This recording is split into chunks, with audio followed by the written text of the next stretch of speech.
What's going on, everybody? Welcome into Blazers Uprise Live here on a Monday, starting off your week right a little bit late. And that's my bad. Shout out to Eric for the solo stream last night, and then I wanted to extend my vacation. I legitimately fell asleep because I didn't feel too well, and then I forgot to set an alarm. So that's fun, but hopefully you guys are having a good day. I feel better now. I'm ready to jump into things. Eric, I'm happy to be back. Good job on that stream last night. Thanks, man. It was always kind of fun to do just something a little different, especially with how crappy the games have been going. But thanks for the opportunity. Absolutely. Somehow you streamed for more than 2.5 hours, which I was impressed by. So, but let's just jump into things because we are running late. It's funny, after giving my mods crap for being late, I'm the one who's late today, which obviously doesn't work at all. I couldn't have it be on stream, but I was trying to call you. like we call the mods. Oh man, I woke up and I knew I was late. I just knew it was like a time that it shouldn't be, and I was like, crap, I gotta stream. Oh no. Checked my phone, saw 3. I was like, okay, we're good, and then saw like 50 something. Oh no, that's real bad. Anyway, let's jump into the standings. The picks against the spread standings. Once again, picks against the spread is brought to you by Bet Online. All these spreads are in Bet Online. They're from Bet Online, and you can use the promo code BELIEVE on Bet Online, BLEAV, for a 50% reward bonus. March Madness starts this week. First 4 games tomorrow and Wednesday, and then Thursday, Friday is the first round. Games from about 9:30 in the morning to 9:30 at night. 12 hours of basketball. I'll be watching all of them, and you can get in on March Madness action with BetOnline as well. Let's take one look at the standings. That Eric is trying to run away with this thing because second and third place, Chat and Jackson, you guys went a whopping 1-6 on Thursday. Eric went 3-4. We all basically sucked. Trevin only won above 500. I went 2-5. I'm in a slump. Yeah, and 17 of 39 as a unit? That's not good. Not good at all. We've been trying to get back to 500 as a unit, but yeah. We are currently 1,153 and 1,207. So we are currently collectively 54 games below 500. That's not good. And we are even on double downs, 156 and 156. So a better double down than overall record. We've picked 48.7% of our games correctly. Let's jump into the first game, which is Indiana versus Detroit. And Indiana is a 4-point road favorite. Yeah, no one look at the score, Aeromancer. I hid the bottom scoreboard for a reason. Out is Tyrese Halliburton, Miles Turner, Benedict Mathurin, and TJ McConnell for the Pacers. For the Pistons, Cade Cunningham, Bojan Bogdanovic, Alec Burks, Hamidou Diallo, Isaiah Stewart, Marvin Bagley, and Jaden Ivey. Alrighty. So both teams missing most of their guys.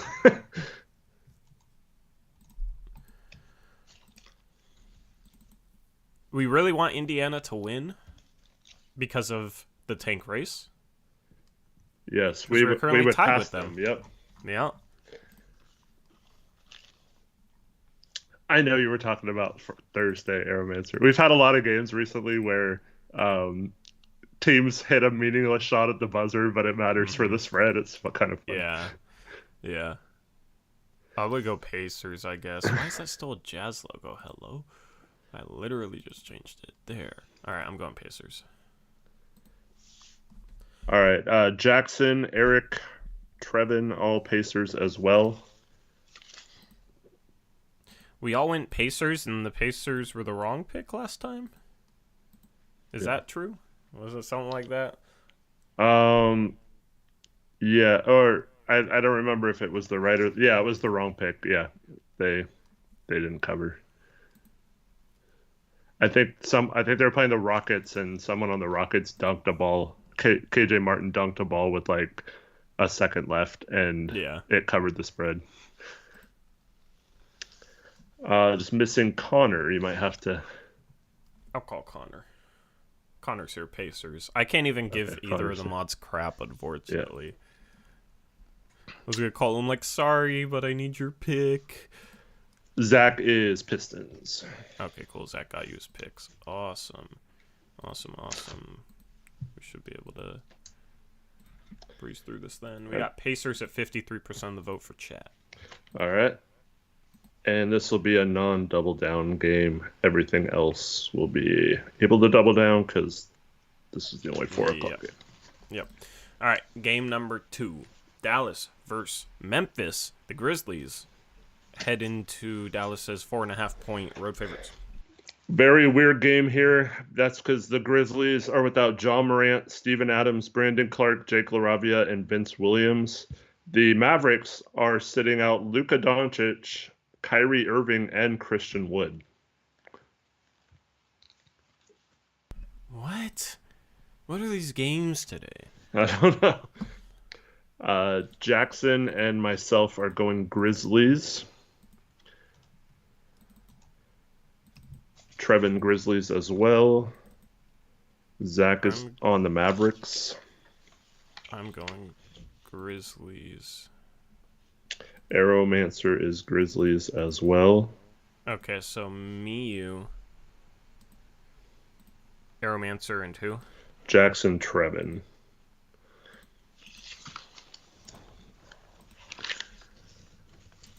And then Connor is our last pick. Chet is going Grizzlies.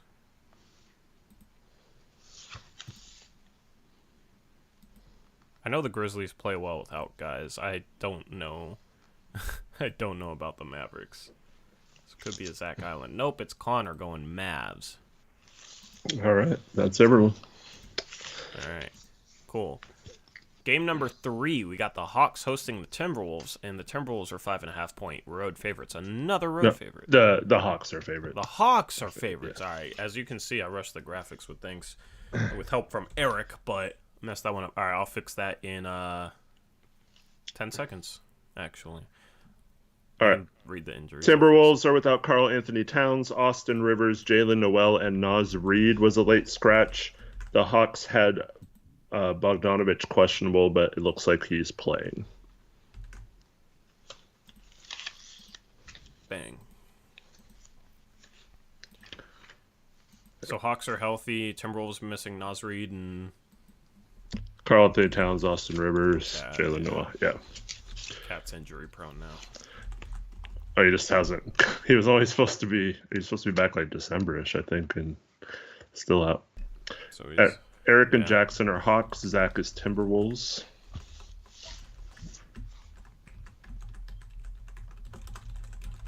All right, there's your chat. We'll chat.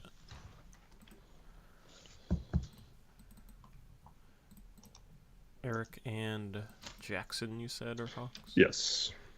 Okay. Arrow, Trevin are Hawks too.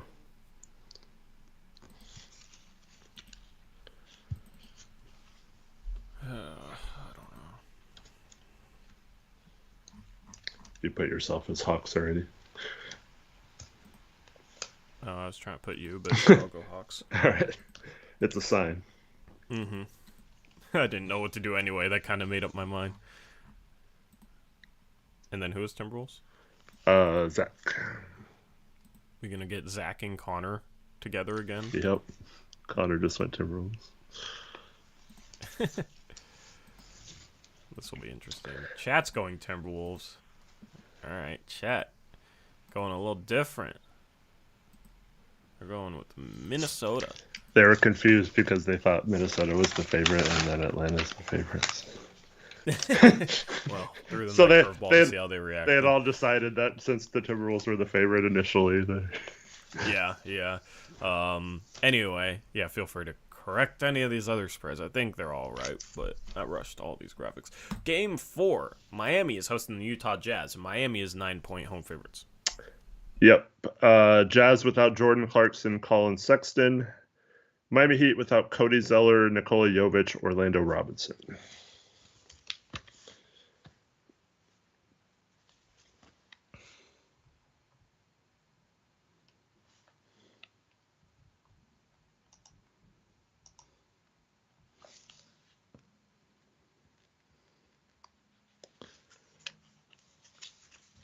You're muted if you're talking. There we go. I'm going to go Jazz. Aeromancer and Eric are also going Jazz. Zach and Jackson Heat.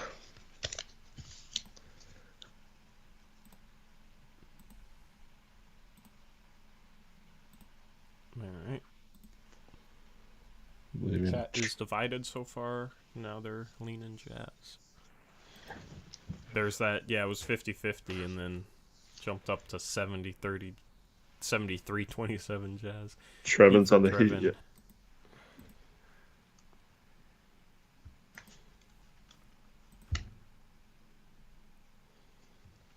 And Connor and chat's going Jazz. Connor can make this a split vote.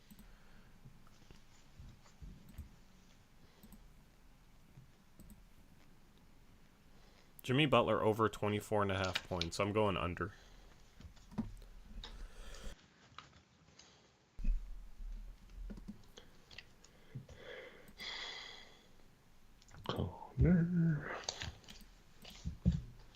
Connor's Heat. There we go. Split vote. Cool. Awesome. The 4 guys in the middle. Anyway, game 5, we got Houston hosting the Boston Celtics. Celtics are 13-point road favorites. Celtics are without Robert Williams, Peyton Pritchard, Danilo Gallinari. The Rockets are only without Alperen Şengün, which means Kevin Porter Jr. is back.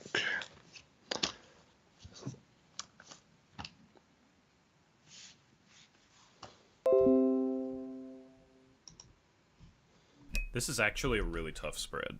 Yeah. Because Jabari Smith's been playing better. They got Jalen Green, Kevin Porter Jr. back. It's at home, and it's a 13-point road spread. Mm-hmm. That's a lot of points. Zach, Eric, Trevin are all Celtics so far. Jackson, Rockets. Zach, Eric. Trevin. Whoops. That's me, not you. Arrow, also Celtics.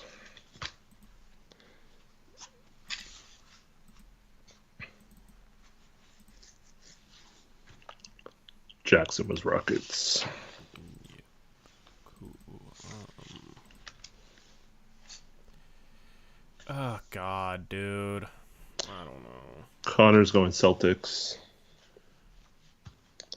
I think I'm going to go Rockets. Okay. I feel like I'd normally go Celtics, and I've been in a slump. I'm going Rockets. Me and Jackson and Chat. Chat's going Rockets. Chat's actually going for the underdog today. Nice. We'll see if it pans out for them. After their 1-6 showing last Thursday, they're switching it up. Game 6.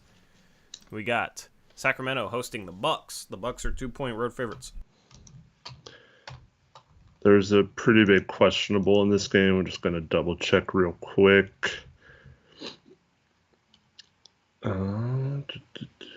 No update. So Bucks are without Joe Ingles, Giannis Antetokounmpo questionable, Wesley Matthews probable. Kings have no one listed on their injury report.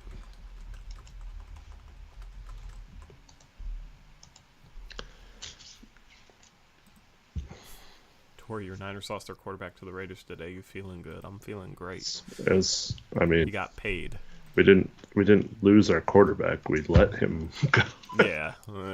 We have, and we two other quarterbacks. Did you see who we signed today, Tori? Did you miss it? Javon Hargrave. No, we signed a quarterback. We signed a quarterback. Who did we sign? Sam Darnold. Why? Just to have like a vet in third case. String? Because why am I saying why? We need a good third string quarterback. Yeah. We should probably focus on our fourth string quarterback now. Yeah. Kings for Jackson. I also went Kings. Zach went Bucks.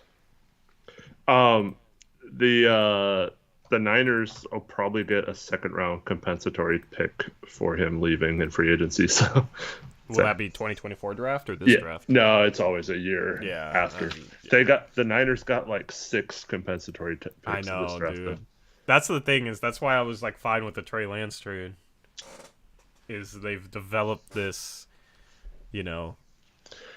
method of just replacing all their picks with compensatory picks. Well, a lot of them this year were from they had several minority coaches and GMs sign elsewhere, and that's like an automatic compensatory pick now. Yeah. I'm going Kings, by the way. Trevin's going Kings. Connor Kings.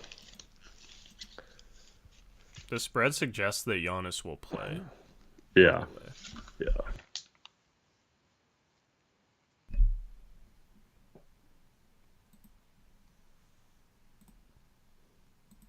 Bucks for Arrow, and chat's going Kings.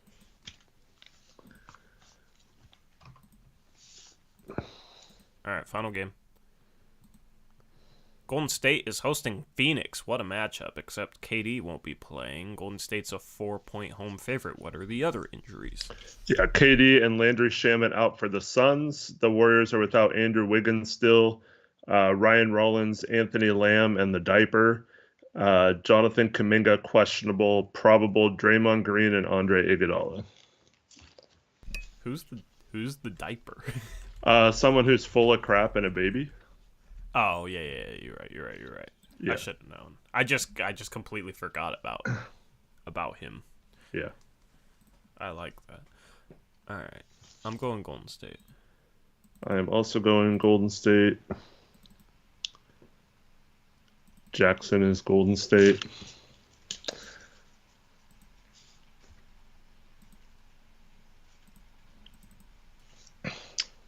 Arrow, Manser, Golden State. Zach with Suns. Zach's disagreeing consensus on literally everything. This is funny. Trevin Suns.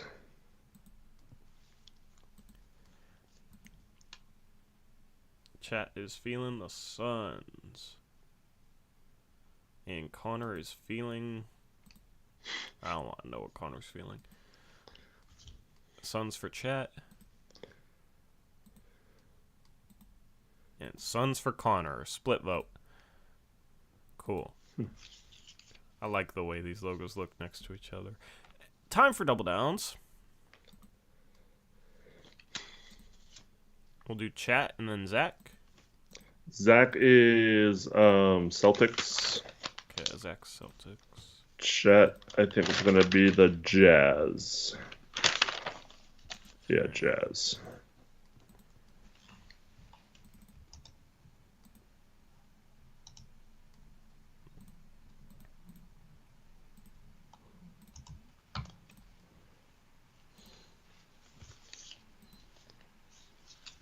I'm going with Memphis.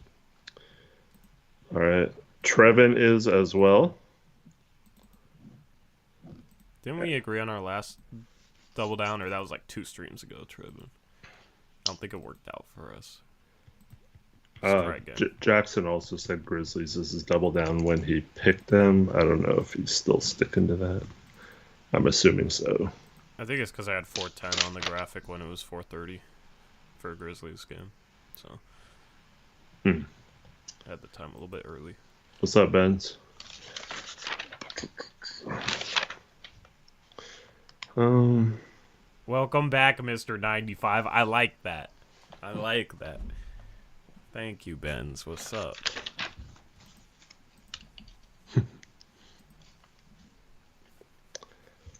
That's the good number. That's not the bad number. That's the good number. Go ahead. Aeromancers is the Hawks. Okay. So wait, now you and Connor. I'm feeling the Jazz. Alright, you're going Jazz with chat. Connor's going Kings.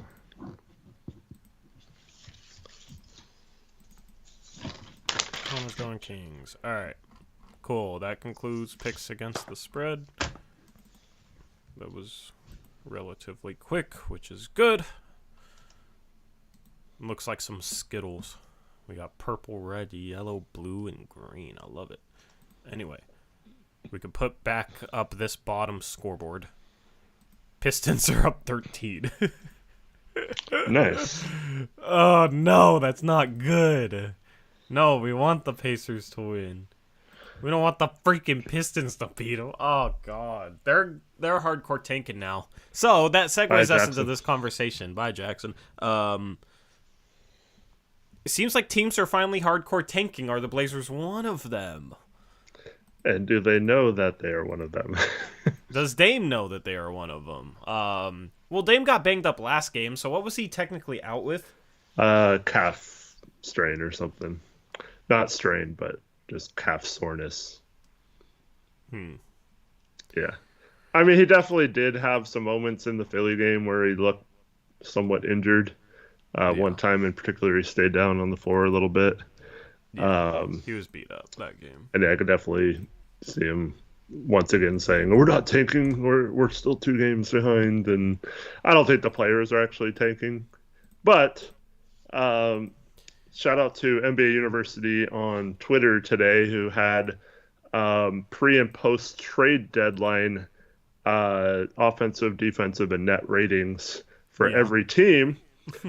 Portland, they're okay. So, what do you think? Offense, better or worse?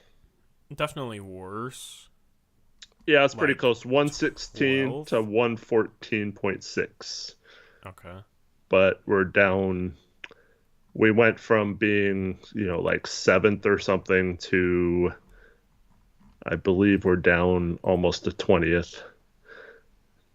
So not great. Middle of the pack. 20th since the trade deadline or 20th overall? 2, 3. It says the trade deadline. Got you. 7, 8, 9. Oh, it looks like 15th. Okay. 15th in offense. Defense. We bring in Thibault and Cam Reddish, right? Yeah. Pre-trade deadline, 115.9. I mean, injuries could play into this a little bit, but Anthony Simons has missed games, and the defense is supposed to improve without our backcourt, right? Yep. 115.9 per 100 possessions given up, all the way to 122.1 My post goodness. trade deadline, February 9th, which is dead last. Wow. The Rockets are giving Wow. up almost 2 points less per 100 possessions. Wow. Yeah, so Thibault can't carry the defense by himself. Cam Reddish has been bad on that end, but a lot of people that are big fans of him don't want to admit that and think I'm hating when I say that, but I'm just watching the tape and talking about what I see. Reddish just has not been... I thought Reddish would be a little bit better defensively, a little bit worse offensively. In the end, it's kind of a wash, but the defense obviously a problem. And then, obviously, the lack of interior resistance is a big problem when you're giving up the most shots at the rim in the league because you can't keep anyone in front of you on the perimeter. But even with Dame missing, it wasn't any better last night. Dame might be our second best perimeter defender right now.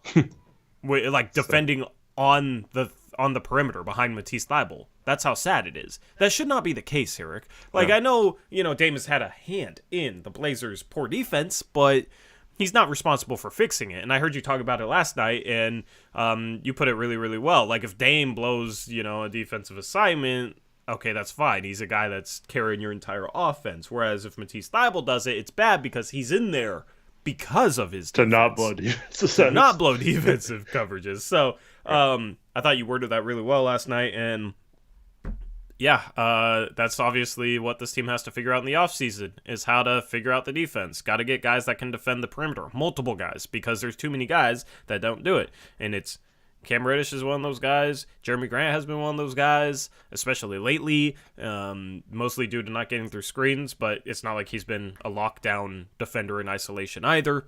And then, who else even plays on the perimeter? Sharp is really bad in that area. You just got too much dead weight there, and then no rim protection without Nurkic. At least with Nurkic, they were holding opponents to an average efficiency at the rim. Without him, that has dropped. Mm-hmm. So the absence of Nurkic is part of the reason why the Blazers' defense has gotten worse. And then Dame and Ant might be their second and third best perimeter defenders right now because Ant can at least get through screens, and they don't have anything in that regard right now. I can't believe I'm actually saying those words. The fact that that's a conversation is exactly why their defense has been so bad. Yep, and this is one of the reasons why we were so disappointed at the trade deadline, because we knew that they not only needed, they basically just switched out Thibault for Gary Payton, defensive-wise. And we knew that that wasn't going to be good enough to fix the defense, that they needed some sort of interior presence, especially with Nurk being out at the time.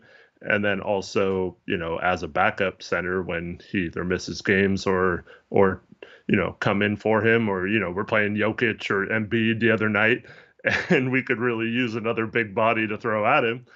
And so we couldn't we didn't address any of that. So to me, it's pretty obvious that they didn't care about fixing the defense this year, which is really strange to me. But I don't get it. But the front office didn't see that as a problem. Yep. So the Blazers don't have to tank. They're already tanking. Right. Yeah. You know what I mean? Like, they don't suck. have to, they are. Like, they're just bad. Which I guess is the best way for it to happen. And yeah, I don't know. It's obviously the route that the Blazers need to go. 6th best lottery odds. I'll throw the tank race up on the screen, and then we can actually roll it. We can actually roll this thing. Let's just roll it right now. Right now, the Blazers are tied for 6 in terms of lottery odds with Washington and Indiana. Unfortunately, Indiana is down 15 or 16 to Detroit right now. Come on, Pacers. There's still a chance we could catch Orlando, but we'd only be 1 game back of Orlando right now if we had lost that game to them, and we'd be a game clear of 6. Like, we would be talking about 5th with a 42% chance to move up, 50% chance to have a top 5 pick, probably greater than 50% chance of having a top 5 pick and just staying there. Actually, that's not likely. The likelihood, it would be like 45, 46% chance of top 5. But regardless, it would be a 10.5% chance of 1. If we get up to 6, it's a 9% chance of 1.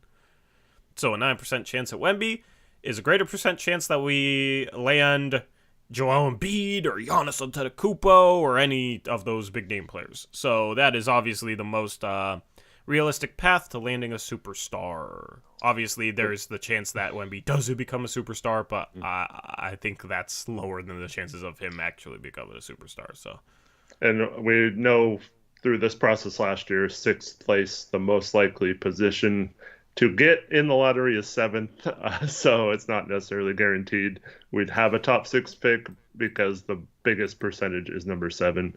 But hopefully that wouldn't happen 2 years in a row.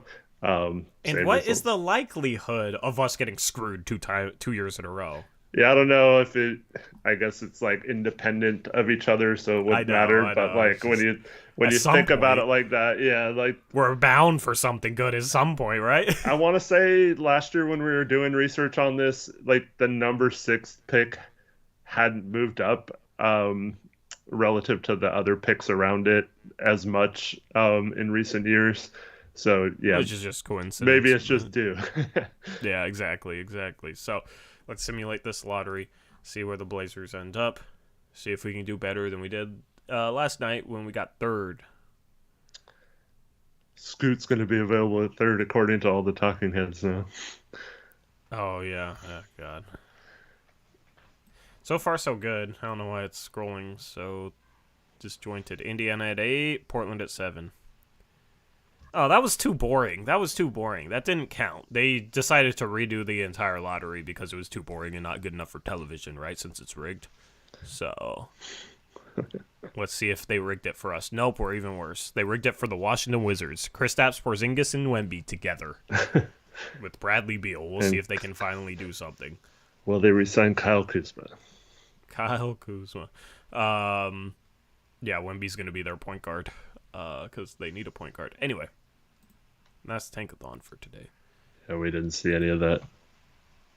It was just showing the main Tankathon page, but... Was it? Yeah. I mean, it wasn't showing all that. Oh, I had to put it up in Chrome because it wasn't working in Microsoft Edge. That's funny. Okay, so we actually haven't simulated yet. Yeah, we didn't do it, yeah. Yep. All right, so far so good to 10. And Portland moves up. Washington moves down. See, there you go. Chrome is the magic card. At 4, we have Portland. 3, Detroit. 2, Orlando. 1, Indiana. Screw Indiana. It's a good spot for Wemby, though, long term. Yeah, at least it's in the East, and the top 3 teams are Eastern Conference teams, and we move up to 4, and we The highest West team? Yeah. take Eamon Thompson. And he learns how to shoot, and he becomes the best player in the draft. Yep. Anyway. All right. Let me hide that now. Cool. So, yeah, I mean, I don't know if the Blazers are actually tanking. It could be Dame being banged up. If he plays the next game or the game after, then obviously it was just him being banged up. I said this last night, but if he has any even slight injury thing, like, just sit him out. Like, it's not worth risking him right now. Yeah. Because if he, knocked on wood, did something to his Achilles or something and misses next year, that would be the worst possible thing right now. So calf injury, not feeling good, just sit him the frick out and don't let him play or go anywhere near that court. Yep. Be careful with them. Anyway, do you want to share any of your March Madness picks? I haven't even filled out a bracket yet. You haven't filled out a bracket yet? Nope. I don't know. Like, I'm gonna do it tonight, but I'm just like waiting. I haven't even really looked at a lot of the matchups. I want to go into it without seeing much, and then I'll watch your video afterwards. Do you want to record it and upload a video of it? I don't really know how to do that like you did. But... set it up. I could set it up for you. Yeah, maybe. That would be interesting to see your video compared to mine. Chat, do you want that? I could also talk about prospects for each game too. Yeah. Dame, pretty good. Dame just listed as questionable. I got to see this. Check Discord when I can. Okay, I'll check Discord. Injury report out. Baji, Butler, Winslow, questionable. Jeremy Grant and Damian Lillard. The tank is on. Wait, say that again? Questionable. Jeremy Grant and Damian Grant's Damian?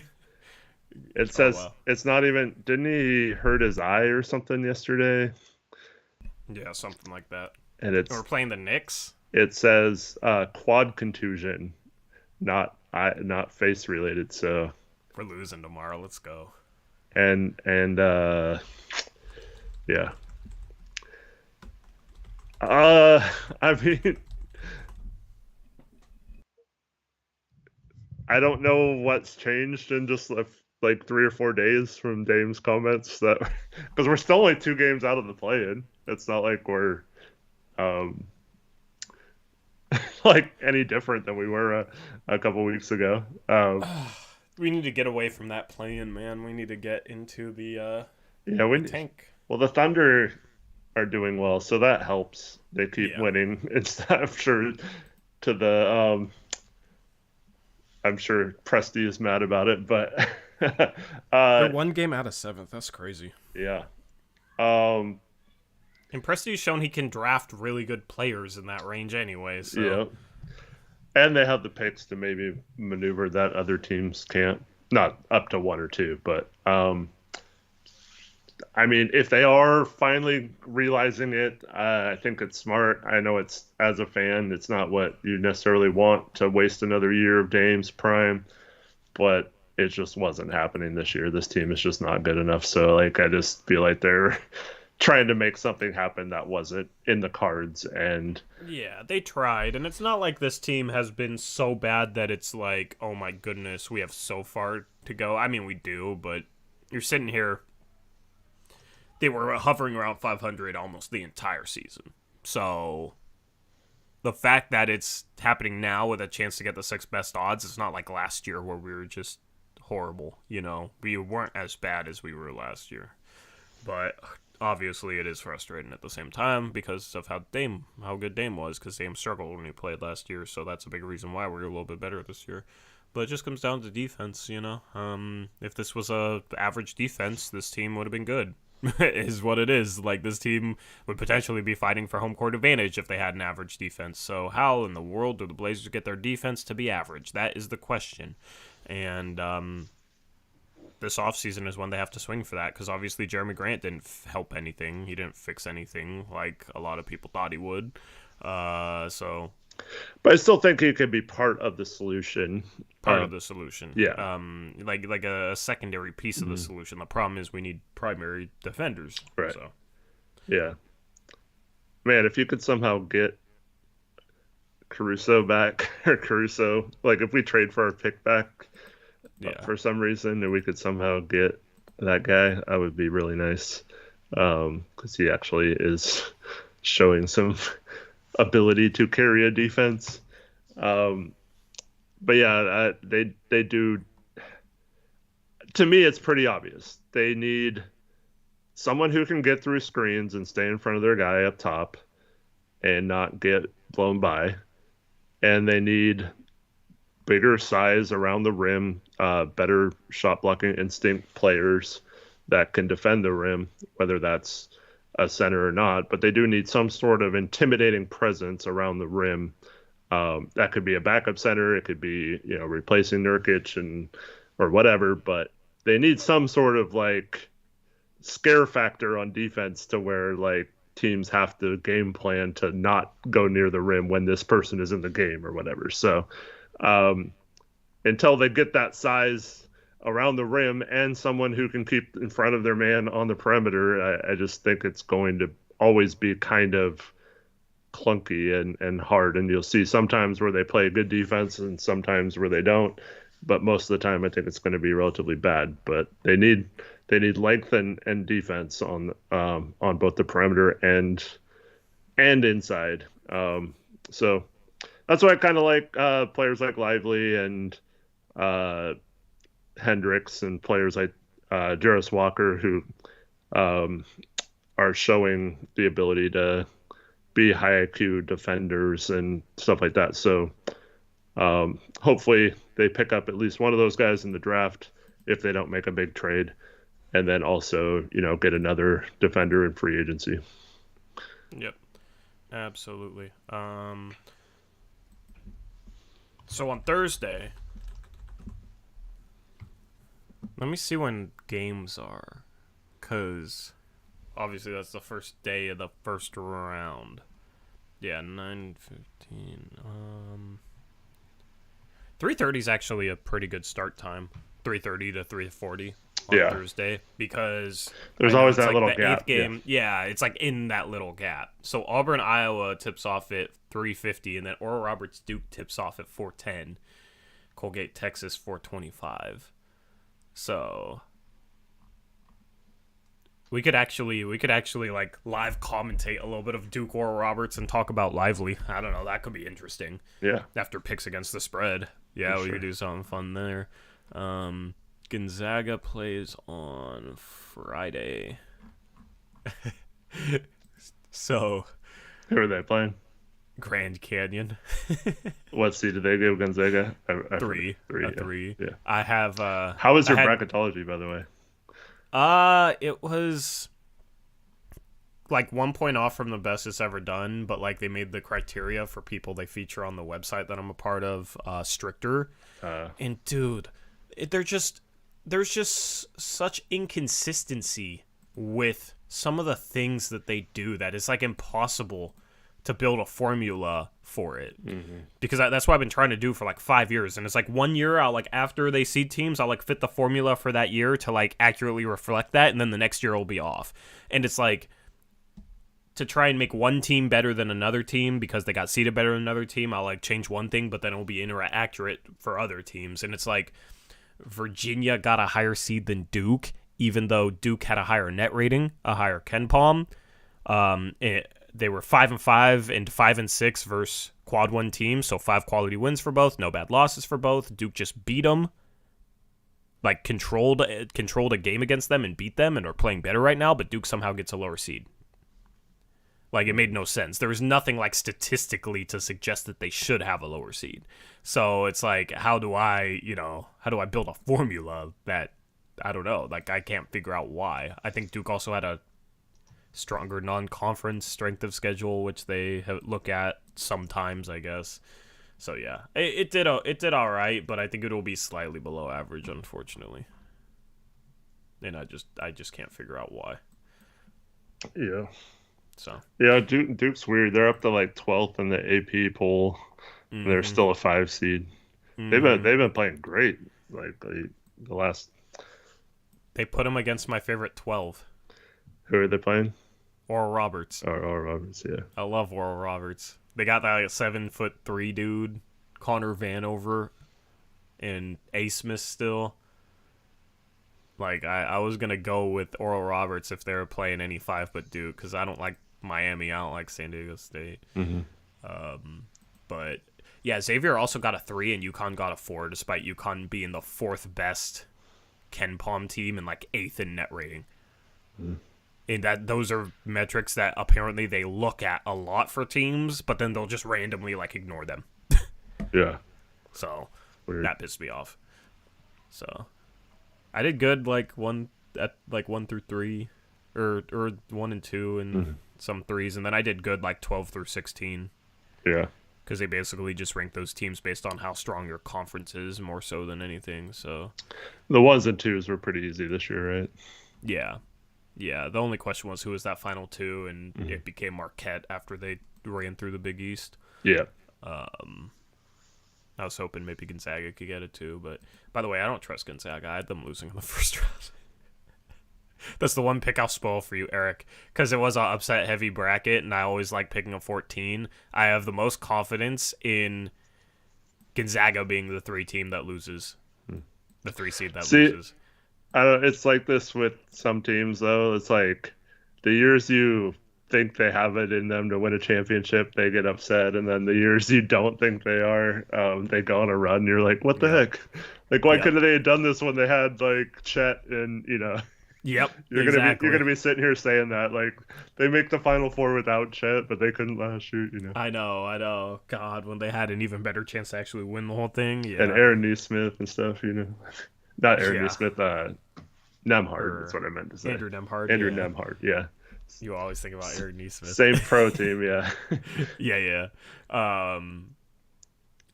Jonathan Evers says, yep, I picked UVA in 2018. LOL, I was humiliated. Guess what? In 2019, the year after they lost that 16 seed, I had them winning the championship. And I was right. And I won my bracket pool because of it. So, to Eric's point, that happens. Well, it's like everyone's down on Virginia right now because they lost, but like that's the team that's doesn't have a ton of like high end talent, but like they could go on a run. And yeah, you saw it with Syracuse a lot when they were a high seed outside the Carmelo Anthony year. It's like there'd be like an 11 seed and have to play in the first round or the whatever they call it, the first 4 round, and then they make it to the Sweet 16 or whatever. Yeah. See, like, I feel like their style of play leaves them upset prone. Yeah. Just because they don't score enough. And sure, you can play good defense, but it's hard to, Yeah. I don't know. Their style of play just seems to be upset prone. The year they won it, they just had Kyle Guy going insane and Ty Jerome. I don't think they have that quality of guard play this year. Yeah. So... that's the thing is if you have quality guards with a really good defense, like guards that can control a game and score at a high level, score consistently, then you're a really dangerous team. But Houston. If you don't, Houston, exactly. Baylor, back when they had Jared Butler and Davion Mitchell. Yeah.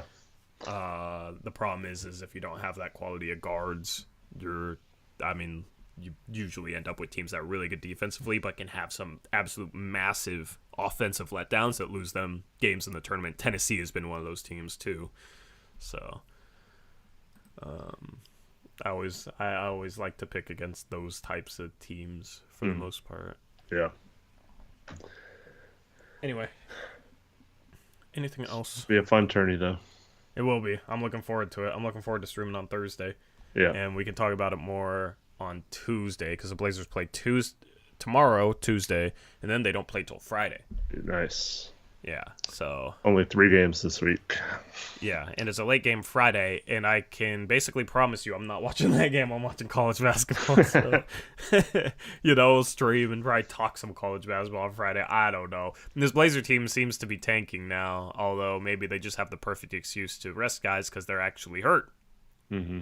Grant is questionable with a quad contusion, Eric, so...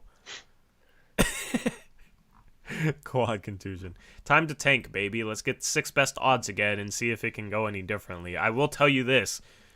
If the Blazers ended up getting the number 1 pick in this year's draft, that draft lottery stream and moment would be the greatest moment in Blazers Uprise history. Like, easily. It would be a clip that I would just spam at anyone who ever says I'm too negative, because I will probably throw my chair through the ceiling. So, yeah, in a good way. Yeah. Indiana down 25. Holy crap. Screw Indiana. Woz just tweeted that Jimmy Butler is checked into a counseling place. Jimmy Butler? Not Jimmy Butler. John Morant. Sorry. People are talking about Jimmy Butler in chat. John Morant has entered a counseling program in Florida, and there's no timetable for his return. All right, let's get the 7 seed or the 6 seed, guys. Right? Yeah, no, not happening. Anyway, yeah, I've already started planning I'm going to try and do daily uploads again in the offseason. I've already started planning them, but I'm not going to do draft videos or draft profiles on the Blazers Uprise channel. If we do those, it would be on NBA Uprise. Mm-hmm. So, I'm like trying to figure out how to fill the gaps right now. I got, I'll do a GM review. I'll do a coach review. I'll do, player reviews, of course, mailbags, stream highlights from the season, reacting to our preseason predictions again, Blazers Pulse, and then I'll have an IRL video of me playing Steven 1v1, and Eric will have his cap space video, and then I'll have like prospect watch, like prospects to study for each pick that we have, and that should pretty much lead us up to the draft lottery. And then after that is where I'm struggling to find ideas. Shout out to Carter for a $5 donation. If you're Cronin this offseason, we end up with the 5th pick. What is the game plan? Much like last year, the 5th pick is almost mathematically impossible unless we pass the Magic and then no other teams move up. But it's still like very, very slim that we could get the 5th pick. But just to answer your question, I'm probably trying to trade down a pick or two, or maybe even, if someone gave you a huge package in the early teens or something, I might be willing to move back. Otherwise, I mean, you're probably going to have to decide if you want to pick one of the Thompson twins or if you want to, take Jarris over one of those two. That's probably your decision at 5. If you stay. We're more likely to get one though, so yeah. I'm gonna keep thinking about Victor Wembanyama in a Blazer uniform. That's so weird. Yeah, right now we're more. There's a better mathematic chance that we get 1 than 5. Yeah.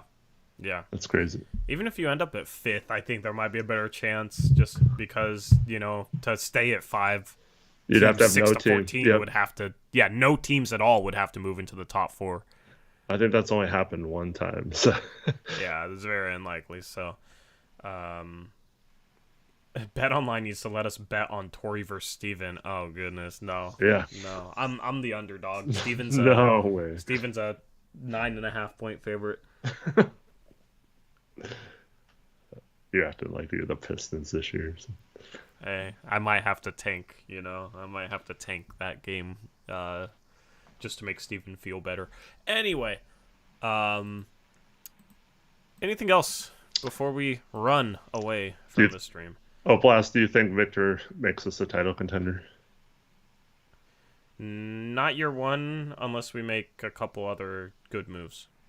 Yes, I agree. We still probably have to do something, but it does make us dangerous. And by the end of the year, if you still have Sharp and Wemby developing, that they could be a team like they talked about all preseason this year. We want to be a team that no one wants to play. They could be that team. But yeah. Arrowhead wants to give me a haircut on live stream. No, I was in such a rush because I was late today. I don't know where my hat is. I have no idea where my hat is. So, I'm gonna get a haircut soon. I need a haircut, but you want some barber talk shop thing from me, and I don't think I'm built for that. So I'm for real. I'll come to you. That sounds ominous almost. I just play it. But anyway, yeah. Victor's just the start, but he could be the solution in a couple years. Like, he's a type of guy that, look at Giannis, and it's like, even if he doesn't have Chris Middleton, he's probably a contender just by himself. Look at Jokic. Having that type of player makes it real easy to be a contender. You don't have to do a ton around them, especially with like a Giannis type and with a potentially a Wemby type, because they get it done on both ends of the court. So we talked about that guy, that intimidator around the rim / someone who can get to just about any shot. When you have those kind of guys, there's very few of them, but when you get one of them, they can absolutely transform a defense and make them just sheerly based on intimidation and the threat of blocking any shot on the court can change the direction of a defense. So I think it could definitely make us contenders very, very quickly. Like Tori said, I don't know about year one, but yeah, definitely very soon, I think. Yeah, would have some time too, it would buy us some time, and all of a sudden it would be a smooth transition from Damian Lillard's timeline to Wembanyama's timeline. Yep. So anyway, with that being said, that's a wrap for this episode of Blazer Press Live, presented by BetOnline. We'll have a post-game stream tomorrow. I'll be back for that one, going live around 9:30. And then Thursday, Blazers Press Live, we'll probably talk a lot of March Madness on that stream, as that'll be the first day of the first round. If you want in our free bracket pool, I think Eric is the one who set it up, so like the link I posted didn't work for people in a Discord last night, so we'll have to figure that out, but we'll let you know. And if you were in our free bracket pool, if you were in our free bracket pool last year, you're already in it, so you just have to fill out a bracket. I know Chris Brainland already has, so you just have to fill out a bracket associated with that. And if you want in our $20 bracket pool, just let me know and message me on Twitter or Discord, or send me an email, blazersuprise@gmail.com, and I will get you set up with that. Anyway, use the promo code BELIEVE for a 50% reward bonus on BetOnline, and that's a wrap. Any final words? Anything else? Thanks for watching. Hope to see you guys tomorrow night after the game for some more prospect / tank talk. Yep. Prospects and tank talk. We're here again. And Arrowhead said he's an electrician, but he cuts hair on the side. Well, if you want to come and do electrical work at my house for free and I'll stream it, then you're more than welcome to come over. Yeah. You're gonna... Don't mix the two. Anyway, that's a wrap. Thank you to everyone for joining. Hit the like on the way out, as Gabe says, and we're out of here. We'll catch you next time. Until then, as always, peace out. Go Blazers.